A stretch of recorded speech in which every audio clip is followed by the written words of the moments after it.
Нягледзячы на тое, што, безумоўна, Вільня і Віленскі край – гэта неад'емная частка беларускай гісторыі. Калі казаць пра ўсе гэтыя надпісы, я не сумняваюся ў тым, што гэта якраз тыя людзі, якія потрапили у Вильню по запрошению Литовской Республики. Кому же могут быть выгодны эти провокационные надписи? Во-первых, как сказано несколько секунд назад беглым, они мечтали о деньгах и своей власти.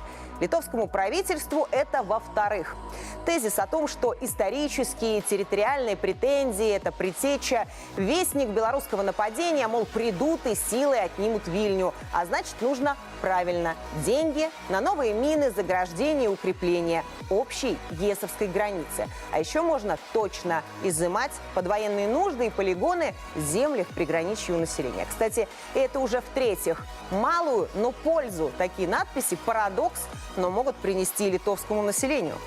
Это благоустройство.